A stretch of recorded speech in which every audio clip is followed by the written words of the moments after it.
உமக்கு மேல் ஒருவரும் இல்லையே, எல்லோருக்கும் மேலாக உயர்ந்தவர். உமக்கு மேல் ஒருவரும் இல்லையே. அல்லேலூயா, அல்லேலூயா, அல்லேலூயா, ஆமென்.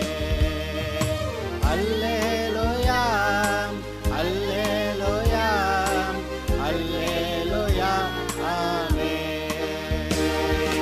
ஒருவரால் சிருஷ்டிக்கப்படாமலே தாமாக என்றென்றும் இருப்பவர். ஒருவரால் சிருஷ்டிக்கப்படாமலே தாமாக என்றென்றும் இருப்பவர். அல்லேலூயா, அல்லேலூயா. இப்பொழுதும் கூட நீதிமொழிகள் 27வது அதிகாரத்தை கவனிப்போமாக. நாளைய தினத்தை குறித்து பெருமை பாராட்டாதே, ஒரு நாள் பிறப்பிப்பதை நீ அறியாயே. நாளைக்கு நான் அப்படி செஞ்சிருவேனாக்கா அப்படி செஞ்சிருவேனாக்குன்னு பெருமை பாராட்டாத. ஏன்னா ஒரு நாள் பிறக்கிறத நீ அறிய மாட்டியே, அது நாளைக்கு இருப்பியா இருக்க மாட்டியான்னு சொல்லி கேட்க வர்றாரு. உன் வாய் அல்ல, புறத்தியானே உன்னை புகழட்டும். உன்னுடைய உதடு அல்ல, அந்நியனே உன்னை புகழட்டும். தன்னைத்தானே புகழ் பாடுறவங்க இருக்காங்க. ஆனால் மற்றவர்கள் பார்த்து நம்மை புகழத்தக்கதாக நம்முடைய வாழ்க்கை இருக்கட்டும்னு கர்த்தர் சொல்ல வர்றாரு. கல் கனமும் மணல் பாரமுமாயிருக்கும். நான் இதை வாசித்து சந்தோஷப்பட்டிருக்கேன். கல்லை தூக்க கனமாக இருக்குது, ஆனால் வண்டியில் மணலை ஏற்றினா பாரம் ரொம்ப இருக்குது அப்படி சொல்லுவாங்க. ஆமாம், கல் கனமும் மணல் பாரமுமாயிருக்கும். ஆனால் மூடனுடைய கோபமோ இவ்விரண்டிலும் பாரமாம். கல் கணம், மணல் பாரம். இந்த மூடனுடைய கோபம் அந்த ரெண்டை காட்டில் ரொம்ப பாரம்னு, ரொம்ப பிரச்சனையான ஆளுன்னு சொல்கிறாரு. மூடன் நம்ம மேலே கோபப்பட்ட ஆரம்பிச்சிட்டான்னா அது இப்படின்னு சொல்கிறாரு. உக்கிரம் கொடுமை உள்ளது, கோபம் நிஷ்டூரம் உள்ளது. கோபம், உக்கிரம், நிஷ்டூரம், 3 வார்த்தை இந்த கோபத்துக்கே சொல்கிறத நீங்கள் பார்க்குறீங்க. ஒன்றோட ஒன்று அதிகமான கோபத்தை பற்றி பேசுது. பொறாமையோ வென்றால் அதற்கு முன் நிற்கத்தக்கவன் யார்? அதாவது இந்த கோபம், உக்கிரம், நிஷ்டூரமெல்லாம் இதையாவது தாங்கிடலாம்யா. இந்த பொறாமை காரணம் என்றால் அவனுக்கு முன்பாக நிற்கத்தக்கவன் யார்? இந்த பொறாமப்படுறவன்ட்ட ஆள் நிற்கவே முடியாதுன்னு. அப்போ கோபக்காரன் கூட தேவலை அப்படி சொல்லிட்டாரு. மறைவான சிநேகத்தை பார்க்கலும் வெளிப்படையான கடிந்து கொள்ளுதல் நல்லது. சிலர் கேட்டிருக்கேன், ரொம்ப அன்பாக இருக்கிறேன் சிநேகிதன்னு இருப்பாங்க, ஆனால் தன்னுடைய சிநேகத்தையோ தன்னுடைய அன்பையோ எந்த ஒரு விதத்திலும் வெளிப்படுத்தியிருக்க மாட்டாங்க. அப்படி சிநேகத்தை மறைவான சிநேகத்தை பார்க்கலும் வெளிப்படையான கடிந்து கொள்ளுதல். இது தப்பு, கரெக்டாகணும் அப்படி சொல்லிட்டேன்னா அது உண்மையிலே அன்பு கூறுகிறது தான். அவன் ஒருத்தன் தப்பு பண்ணும்போது நீங்கள் அன்பாக இருந்தால் அவனை கரெக்ட் பண்ணுவீங்க. அவன்கிட்ட அன்பாக இல்லைன்னா அவனை ஒன்றும் சொல்ல மாட்டீங்க. அப்போ மறைவான சிநேகத்தை பார்க்கணும் வெளிப்படையான கடிந்து கொள்ளுதல் நல்லது. தப்பு பண்ணப்பா தப்பு சரியாயிக்க, அது உங்கள் அன்பினால் நீங்கள் பேசுகிறது. பெற்றோர் இன்றைக்கி பிள்ளைகளை கடிந்து கொள்ளுகிறார்கள் அநேக காரியங்களுக்கு. எதுக்கு? அன்பினாலே. அன்பு இருந்தால் தப்பாக போகிறவங்கள கரெக்ட் பண்ண சொல்லும். இங்கேயும் கூட நீங்கள் மறைவான சிநேகத்தை பார்க்கணும் வெளிப்படையான கடிந்து கொள்ளுதல் நல்லதுன்னா அந்த அன்பை இதில் காட்டு அப்படின்றாரு. சிநேகிதன் அடிக்கும் அடிகள் உண்மையானவைகள், சத்துரு இடும் முத்தங்களோ வஞ்சனையுள்ளவைகள். நமக்கு கிறிஸ்டியன்ஸ்க்கு எல்லாருக்கும் நல்லா தெரியும். ஒருத்தன் முத்தம் கொடுத்து ஏசுனாரை காட்டி கொடுத்துட்டு போகிறேன். சிநேகிதன் அடிக்கும் அடிகள் உண்மையானவைகள். சிநேகிதன் எதுக்கு அடிப்பான்? நீ ஏதோ தப்பு பண்ணுறேன்னு ஒரு அரைஞ்சிட்றான், அது உண்மையான அடியான். ஆனால் சத்துரு இடும் முத்தங்களோ, சத்துரு முத்தம் கொடுக்க வர்றான், வஞ்சனை உள்ளவைகள். திருப்தி அடைந்தவன் தேன்கூட்டையும் மிதிப்பான், பசித்தவனுக்கோ கசப்பான பதார்த்தங்களும் கூட தித்திப்பாக இருக்கும். பசியாக இருக்குது தாங்கலைன்னா கொஞ்சம் கசப்பாக இருக்குன்னா கூட சரி ஏதோ சாப்பிட்டுக்க, பசி ஆரட்டம்னு சாப்பிட்ருவான். ஆனால் திருப்தி அடைந்தவன் தேன்கூட்டையும் மிதிப்பான். இதுக்கு மேலே என்னத்துக்கு அப்படின்னு போட்டு மிதிச்சுட்டு போகிறான். அதை எடுத்து பத்திரம் பண்ணி வைப்போம் பொதுவாக. ஆனால் திருப்தி அடைஞ்சவொடனே நிறைய பேர் மிதிக்கிறாங்கன்னு. தன் கூட்டை விட்டு அலைகிற குருவி எப்படி இருக்கிறதோ அப்படியே தன் ஸ்தானத்தை விட்டு அலைகிற மனுஷனும் இருக்கிறான். சில ஆள் வீடே தங்க மாட்டாங்க, அதாவது ஒரு இடமா இருக்க மாட்டாங்க, அவங்களுக்கு ஒரு நிலையான புத்தியும் கிடையாது. ஆனால் நம்ம சொல்லியிருக்கு, தன் கூட்டை விட்டு அலைகிற குருவி எப்படி இருக்கிறதோ அப்படியே தன் ஸ்தானத்தை விட்டு அலைகிற மனுஷனும் இருக்கிறான். அது வீடு தங்காத ஆள், ஒரு நிம்மதி இல்லாத ஆள், எங்கேயாவது சுற்றிக்கிட்டே இருப்பான். பரிமள தைலமும் சுகந்த தூபமும் இருதயத்தை கழிப்பாக்குவது போல ஒருவனுடைய சிநேகிதன் உட்கருத்தான ஆலோசனையினால் பாராட்டும் இன்பமானது கழிப்பாயிருக்கும். ஒரு சிநேகிதன் ஏதோ பேசுகிறான், ஆனால் நேரடியாக சொல்லாமல் ஒரு உட்கருத்தாக உங்கள் மேலே அன்பு கூர்ந்திருக்கிறத, உங்களுக்கு சந்தோஷம் வர்ற மாதிரி ஏதோ செய்கிறான் பாருங்கள், அது எப்படி இருக்கான்? சிநேகிதன், ஒருவனுடைய சிநேகிதன் உட்கருத்தான ஆலோசனையினால் பாராட்டும் இன்பமானது கழிப்பாயிருக்கும். சரி, அடுத்து, உன் சிநேகிதனையும் உன் தகப்பனுடைய சிநேகிதனையும் விட்டு விடாதே. நீங்கள் சிறு பிள்ளையாக இருந்து வளர்கிற காலங்களில் கூட இருக்கிற சிநேகிதர்கள், அப்புறம் உன்னுடைய தகப்பனுடைய சிநேகிதர்கள், அவங்க உங்களுக்கு பெரியவங்களாக இருப்பாங்க, அவங்களுடைய சிநேகத்தையும் உன்னுடைய சிநேகிதர்களையும் நீ விட்டுறாத. உன் ஆபத்து காலத்தில் உன் சகோதரனுடைய வீட்டிற்கு போகாதே. இது என்னது? உன்னுடைய ஆபத்து காலத்தில் சகோதரனுடைய வீட்டுக்கு போகாத. ஒருவேளை அவனும் சேர்ந்து இவன்கிட்ட இருக்கிறத பிடுங்குவானா இருக்கும். அதை தான் செஞ்சான் யாக்கோபு ஏசாக்கிட்ட இருந்து பிடுங்குற வேலையை. ஆபத்து காலத்தில் உன் சகோதரனுடைய வீட்டுக்கு போகாதே. தூரத்தில் உள்ள சகோதரனிலும் சமீபத்தில் உள்ள அயலானே வாசி. தூரத்தில் உள்ள சகோதரனிலும் சமீபத்தில் உள்ள அயலானே வாசி. சரி, என் மகனே, என்னை நிந்திக்கிறவனுக்கு நான் உத்தரவு கொடுக்கத்தக்கதாக நீ ஞானவனாகி என் இருதயத்தை சந்தோஷப்படுத்து. பெற்றோருடைய மனதில் இருக்கக்கூடிய ஒரு ஏக்கம், இந்த கண்ட ஆளுக வந்து ஒவ்வொருத்தரும் ஒவ்வொன்றும் சொல்கிறேன், ஐயா நம்மளை குறை பேசுகிறேன் அப்படின்னு அவங்க நினைக்கிற அப்படி நேரங்களில் இந்த மகன் வந்து நல்ல ஞானவானாக இருந்து வாழ்க்கையை வாழ்கிறான்னு வச்சுக்கோங்க.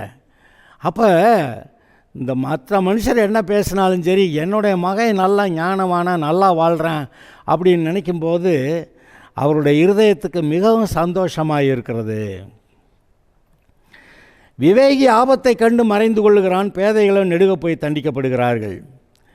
விவேகின்னு சொன்னேன், அதாவது தேவன் கொடுத்த ஞானமான அநேக வார்த்தைகளை இருதயத்தில் சேமித்து வைத்து ஒன்றும் வேண்டியதில்லை, அவர் கர்த்தர் கொடுத்த அந்த ஞானமான வார்த்தைகளை பார்க்கும்போதே எங்கேயோ ஒரு ஆபத்து வருதா ஒதுங்கிக்கலான்னு ஒதுங்கிக்கிடுவாங்க.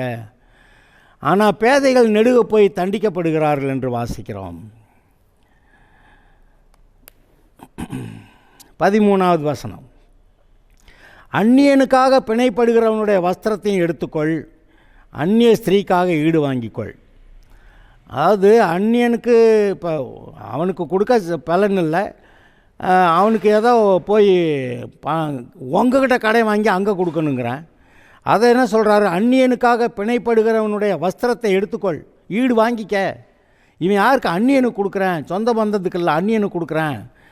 அவனுடைய வஸ்திரத்தை எடுத்துக்கொள், அந்நிய ஸ்திரீக்காக ஈடு வாங்கிக்கொள். அந்நிய ஸ்திரீக்காக ஏதோ செய்யணும்னு நினச்சாருன்னா நீ இவன்ட்ட ஈடு வாங்கிக்க, ஈடு வாங்காமல் கொடுக்காத. அதாவது இதெல்லாம் எதை காட்டுகிறது?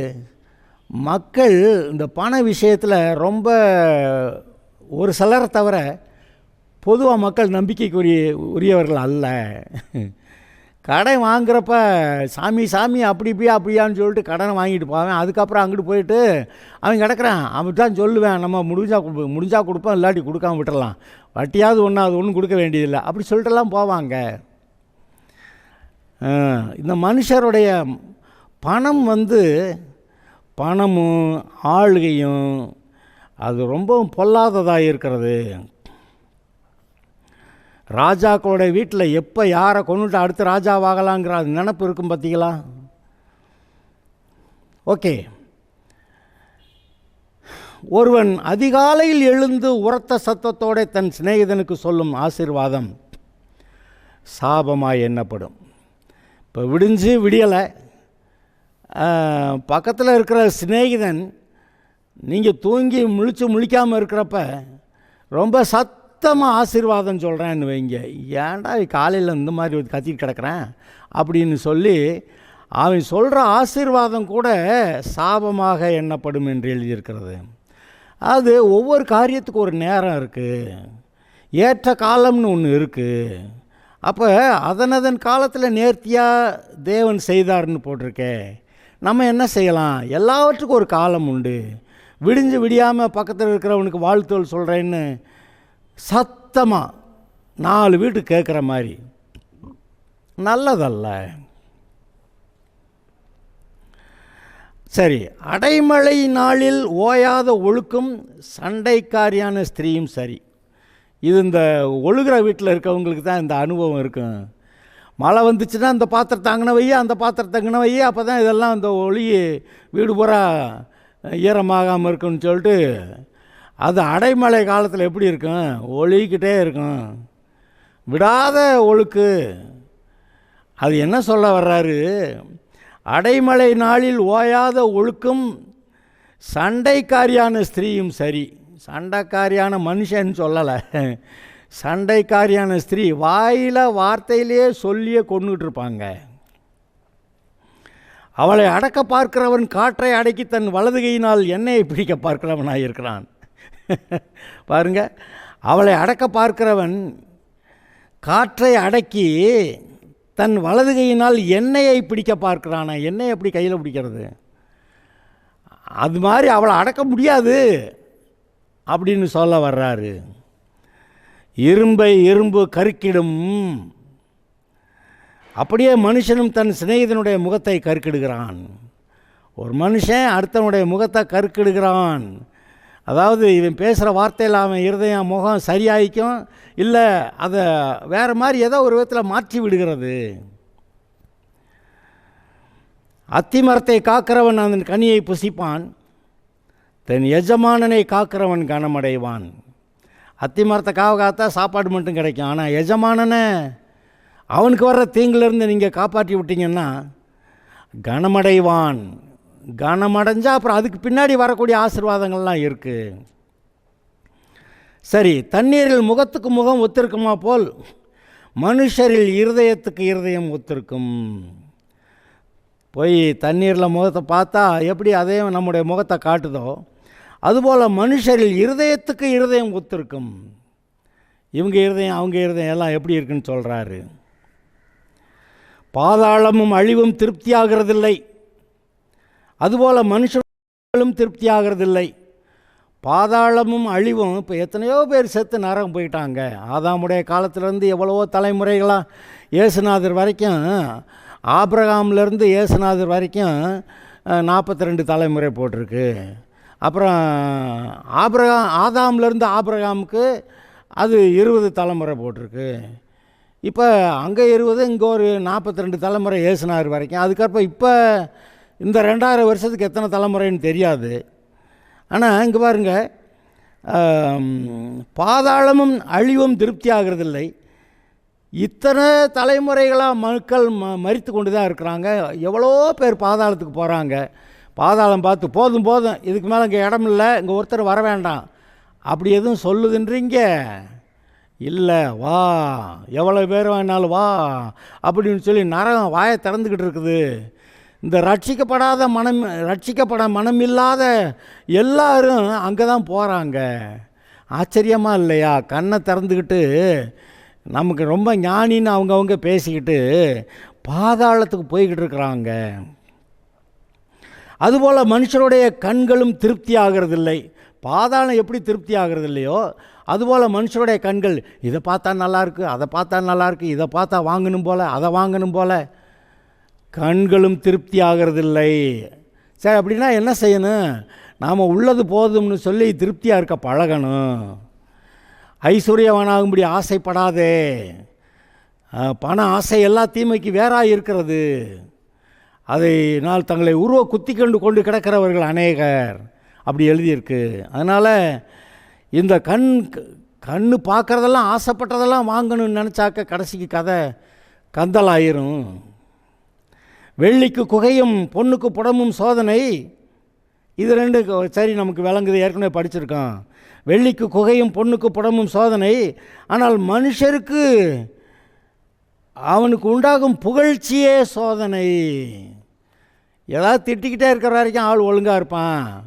10 பேர் வரிசையாக வந்து ஐயா நீங்கள் உங்களை மாதிரி உண்டா அப்படின்னு சொல்லி ஏதாவது புகழ்ச்சி, அதிகமாக புகழ்ச்சி வந்தால் இவனுக்கு சோதனை வந்துடுமா? என்ன சோதனை? பெருமை வந்துடுமா? மனுஷருக்கு அவனுக்கு உண்டாகும் புகழ்ச்சியே சோதனை. மூடனை உரலில் போட்டு உலக்கையினாலே நொய்ய குத்தினாலும் அவனுடைய மூடத்தனம் அவனை விட்டு நீங்காது. மூடனுக்கு என்ன புத்தி சொன்னாலும் சரிப்படாது. மூடனுக்கு புத்தி சொல்கிறதே மூடத்தனம் நினைக்கிற அளவுக்கு ஆகுது. என்ன சொல்கிறாரு? மூடனை உரலில் போட்டு நொய்ய குத்தினாலும் அவனுக்கு புத்தி வருன்றீங்க, வராது. அவனுடைய மூடத்தனம் அவனை விட்டு நீங்காது. ஆனால் பிள்ளையின் நெஞ்சிலே மதியனை ஒட்டியிருக்கும், உன் கையில் இருக்க தண்டனையின் பிரம்பு அதை அகற்றும். அது சின்ன பிள்ளைகளுக்கு. மூடனை ஆகிட்டான், வளர்ந்து பெரிய ஆளாகி மூடன் ஆகிட்டான், அப்புறம் அவன் மூடத்தனத்துக்கு தான் திரும்புவேன். உன் ஆடுகளின் நிலைமையை நன்றாய் அறிந்து கொள், உன் மந்தைகளின் மேல் கவனமாயிரு. அதாவது ஆடு மேய்க்கிறவனை பற்றி சொன்னது போல் தெரிகிறது. உன் ஆடுகளின் நிலைமையை நன்றாய் அறிந்து கொள்.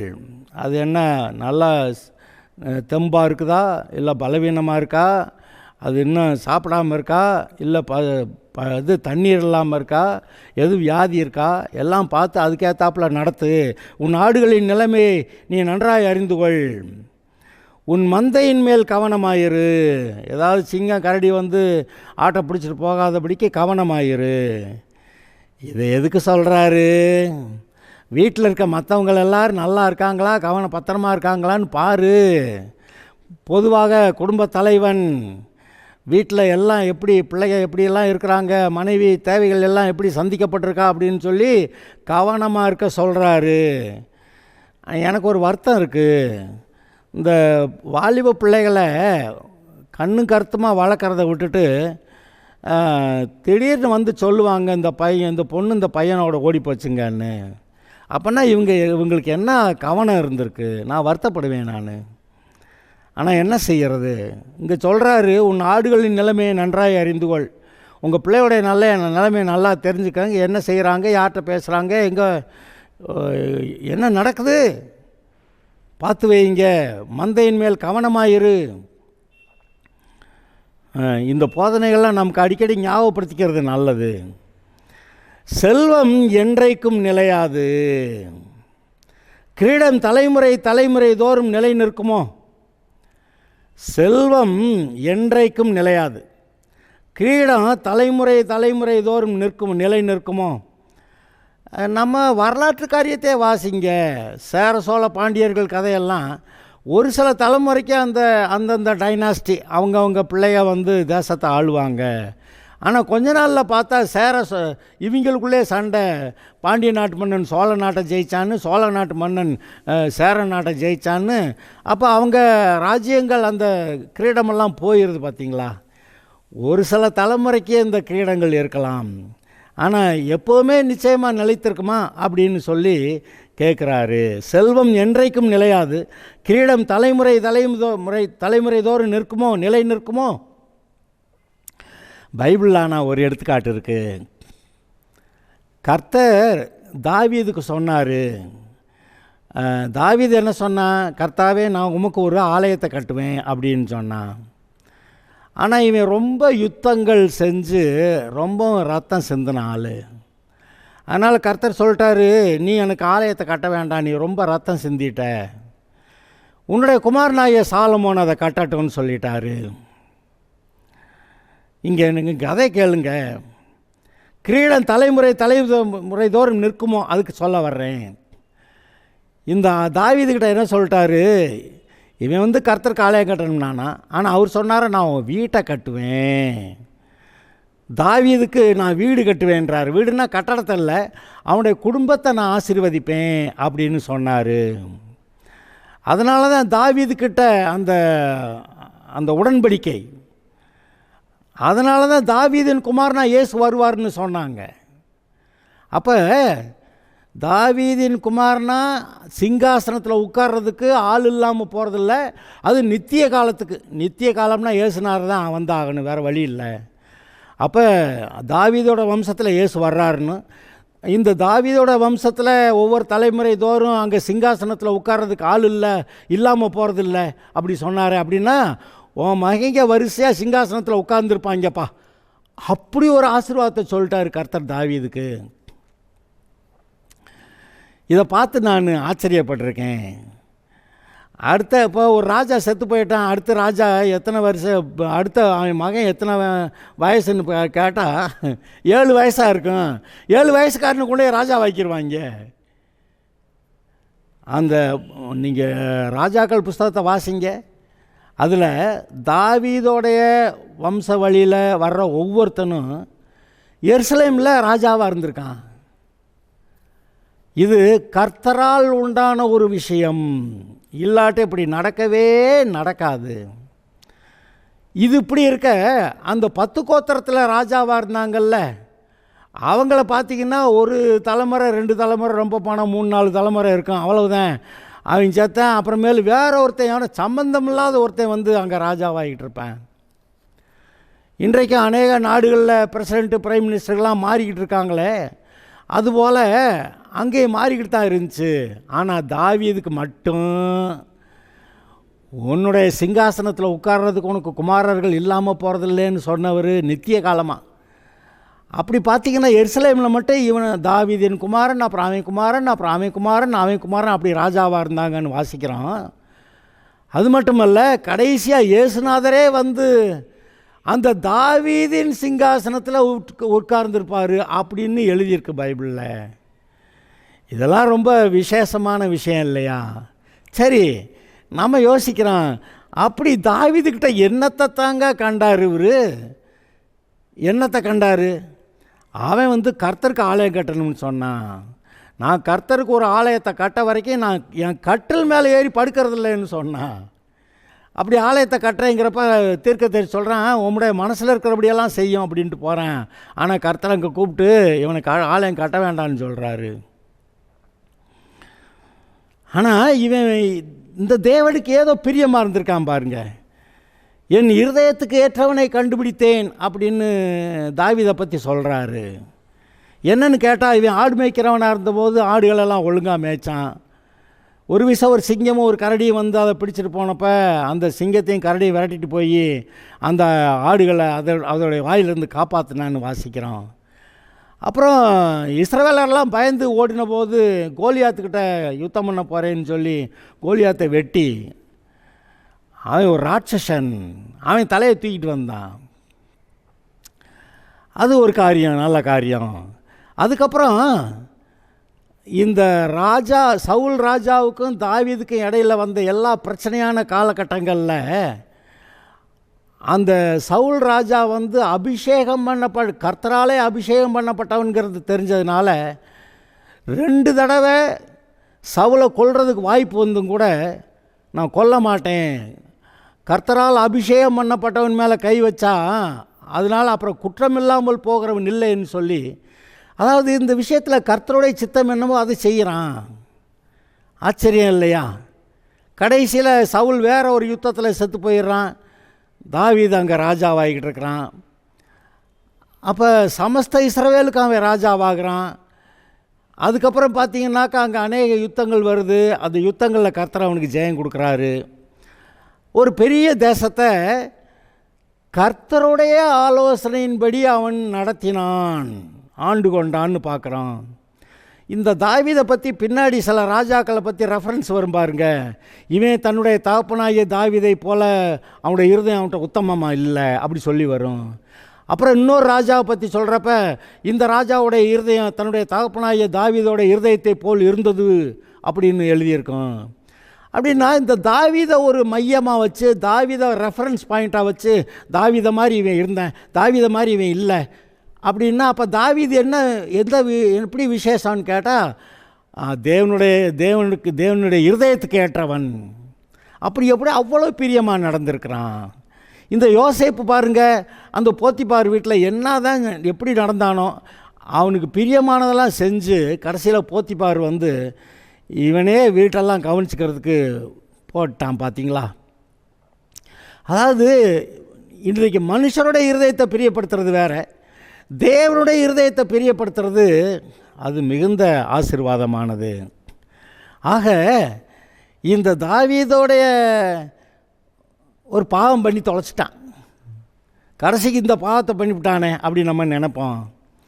ஆனால் பாவம் செஞ்சு கடைசியில் என்னாச்சு, அது எல்லாத்துக்கும் தண்டனை வாங்கின பிறகும், அவன் தேசத்தை விட்டு துரத்தப்பட்ட பிறகும், அவனுடைய மகனே அவனை கொல்லணும்னு நினச்ச போதும், குமாரனே அவனுடைய மறுமனை ஆட்டிகள்கிட்ட பிரவேசித்த போதும், ஒரு நாய் போல் இருக்கிற மனுஷன் சீமேயி இவனை திட்டிக்கிட்டே கல்லெறிஞ்சிக்கிட்டே வந்த போதும், இன்னும் அநேக உபத்திரவங்கள், இவனுடைய மகளை இன்னொரு மகன் கற்பழிச்சிட்டான். என்னங்க இது ராஜாவிடத்தில் வந்த பாவம். அதால் இப்போ இவ்வளவு பெரிய தண்டனைகள் வந்துவிட்டது. ஆனால் அந்த எல்லா சமயத்திலையும் கர்த்தருக்கு முன்பாக தன்னுடைய இருதயத்தை தாழ்த்தி தாழ்மையாக அவன் நடந்து கொண்டான் என்று பார்க்கிறீர்கள். தன்னுடைய இருதயத்தை கர்த்தர்கிட்ட ஒப்புரவாக்கி கொண்டு அவருக்கு பிரியமாக ஸ்தோத்திரம் சொல்லிட்டு உட்கார்ந்துருந்துருக்கிறான். அதனால் அவன் செஞ்ச பாவத்துக்கு தண்டனை செலுத்தின பிறகும், அதாவது இவன் கர்த்தருடைய சமூகத்தில் தன்னை தாழ்த்தினதை பார்த்து அந்த விதத்தில் அவன் ஒழுங்காக நடந்துக்கிட்டான் அப்படின்னு தான் நம்ம அதை சொல்லணும். அது ஒரு பெரிய விஷயந்தான். செல்வம் என்றைக்கும் நிலையாது, கிரீடம் தலைமுறை தோறும் நிற்குமோ. ஆனால் தாவீதோட வம்சத்தில் அப்படி இருந்துச்சு. இயேசு சிங்காசனத்தில் வரும்போது சதா காலமும் அங்கே இருப்பாருன்னு நீங்கள் வாசிக்கிறீங்க. சரி, புல் முளைக்கும், பச்சிலைகள் தோன்றும், மலை பூண்டுகள் சேர்க்கப்படும், ஆட்டுக்குட்டிகள் உனக்கு வஸ்திரத்தையும் கடாக்கள் வயல் வாங்கத்தக்க கிரயத்தையும் கொடுக்கும், வெள்ளாட்டு பால் உன் ஆகாரத்துக்கும் உன் வீட்டாரின் ஆகாரத்துக்கும் உன் வேலைக்காரிகளின் பிழைப்புக்கும் போதுமானபடி இருக்கும். அதாவது நம்ம ஆவிக்குள்ளே நல்ல ஆளாக இருக்கும்போது நம்முடைய வாழ்க்கையில் புல் முளைக்கும், பச்சிலைகள் தோன்றும், மலை பூண்டுகள் சேர்க்கப்படும், மருந்துக்கான மலை பூண்டுகள், ஆட்டுக்குட்டிகள் உனக்கு வஸ்திரத்தையும், ஆட்டுக்குட்டிகள் அது விற்கிற விலையில் ஏதோ உனக்கு வஸ்திரத்தை, கடாக்கள் வயல் வாங்கத்தக்க கிரயத்தை கொடுக்கும். ஆட்டு மந்தையை நல்லா வளர்த்தேன்னாக்க நல்லா இருப்பேன்னு சொல்ல வர்றாரு. வெள்ளாட்டு பால் உன் ஆகாரத்துக்கும் உன் வீட்டாரின் ஆகாரத்துக்கும் உன் வேலைக்காரிகளின் பிழைப்புக்கும் போதுமானபடி இருக்கும். வெள்ளாட்டு பால் அப்போ அவ்வளோ அதிகமாக கறந்து அது இவங்க சாப்பாட்டுக்கு, வேலைக்காரிய சாப்பாட்டுக்கு, எல்லாருக்கும் அது போதுமானதாக இருக்கிற அளவுக்கு யாருங்க கர்த்தரால் ஆசீர்வதிக்கப்பட்டவனுடைய வீடு இப்படி இருக்கும், அவனுடைய வீட்டு காரியங்கள் இப்படி இருக்கும் அப்படி சொல்ல வர்றாரு. அருமையானவர்களே, இந்த ஒரு வரியை திரும்ப வாசிக்கிறேன். உன் ஆடுகளின் நிலைமையை நன்றாய் அறிந்து கொள், உன் மந்தைகளின் மேல் கவனமாயிரு. அதாவது நம்முடைய அதிகாரத்துக்குட்பட்ட நம்முடைய குடும்பம், நம்முடைய வீட்டார் சம்பந்தப்பட்ட நம்மோட அண்டி இருக்கிற மற்ற ஆட்கள், இவங்களை எல்லாரையும் நீங்கள் நல்லா கவனிங்க. அவங்க என்ன நிலைமையில் இருக்காங்க, விசேஷமாக பிள்ளைகள்லாம் எப்படிப்பட்ட நிலைமையில் இருக்கிறாங்க, தொடர்ந்து அவங்கள கவனிச்சுக்கிட்டே இருக்கணும். உன் மந்தைகளின் மேல் கவனமாயிரு, தேவைகள் சந்திக்கப்படணும், இவங்க ஏதாவது தப்பு பண்ணாமல் காக்கணும், இதெல்லாம் இருக்குது. அதுபோல் அருமையானவர்களே, நாமும் நம்முடைய எல்லா காரியங்களும் குடும்ப காரியங்களை செவ்வையாய் செய்யும்போது அது நமக்கு மிகுந்த ஆசீர்வாதமாக இருக்கும் என்று பார்க்கிறோம். Okay, God bless you.